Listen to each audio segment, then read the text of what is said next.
आपको पता है कुछ मैयतों को सर्द खाने में रखा जाता है। ये ज्यादातर वो लोग होते हैं जो बेचारे परदेश में मर जाते हैं और उनकी बॉडी को पाकिस्तान लेके जाना होता है। जरा देर को महसूस कीजिए कि आप परदेश में हैं और मौत हो गए हैं। आपकी मैयत को सर्द खाने में रखा जाएगा जहाँ का दर्जा हरारत मनफी होगा। उस मनफी दर्जा हरारत में लेटना तकलीफ दे हो सकता है। और एक दूसरा तकलीफ दे मामला मैयत को किसी दूसरे मुल्क से पाकिस्तान लेकर आना होता है। क्या आप जानते हैं कि ऐसी मैयतों की सबसे पहले ऑटोप्सी होती है, जिसे पोस्टमार्टम भी कहते हैं। पोस्टमार्टम ज्यादातर इसलिए किया जाता है कि डॉक्टर्स ये जान सकें कि इंसान मरा कैसे है, ताकि उससे सीख कर अगले लोगों की जान बचाई जा सके। उस पोस्टमार्टम के दौरान आपके जिस्म के उज़्ज़ा और खून को निकाल दिया जाता है ताकि आपकी बॉडी में इन्फेक्शन ना हो। ये समझ लीजिए सबसे पहले आपको बरहना किया जाता है, यानी आपके कपड़े उतारे जाते हैं। उसके बाद आपके गले की इस शरेआन में एक कट लगाकर इसे बाहर निकाला जाता है। फिर इस शरेआन को एक कैनोला लगाया जाता है और उसे बांध दिया जाता है ताकि अमल के दौरान ये कैनोला बाहर ना निकल पाए। फिर उस कैनोले की दूसरी साइड को एक मशीन के थ्रू प्रेशर दिया जाता है ताकि आपका खून रगों में से निकलकर टांग के पास एक और शरेआन को काटा जाता है जहां से वो सारा खून बाहर निकलता है। उसके बाद आपके सीने को चेक किया जाता है।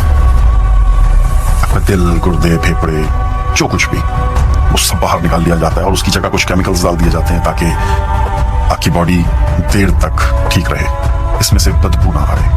आपके होंठों को कोई गम लगा करके बंद कर दिया जाता है और अगर उससे बंद ना हो रहे हो तो इनको सिलाई की जाती है ताकि मुंह बंद नजर आए। ये सारा अमल मैं आपको इसलिए वजाहत से बता रहा हूँ ताकि देखने वाले अपनी जज्बातियत को एक तरफ रखें और मैयत की हद से बढ़ती हुई बेहुरमती पर थोड़ी देर के लिए गौर करें। क्या आखिरी दीदार और वतन की मिट्टी की ये कीमत अदा करना मुनासिब है? क्या ये महंगा सौदा नहीं है?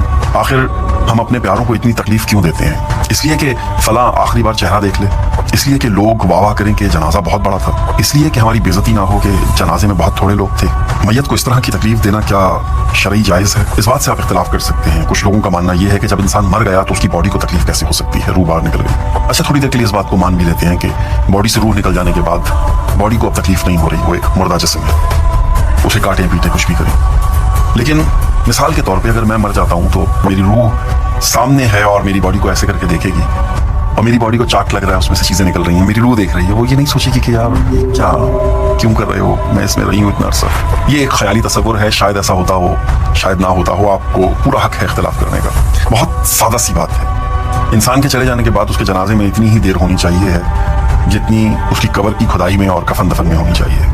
अल्लाह का तो यही हुक्म है। अगर कोई प्यारा दूर है तो वो सब्र करे, दुआ करे, सदका करे, सिर्फ चेहरा देखने के लिए मैयत को तकलीफ ना दे। हमारा ईमान है जिसकी मौत जहां लिखी है वहीं आनी है और मेरे ख्याल से उसे वहीं दफन भी हो जाना चाहिए।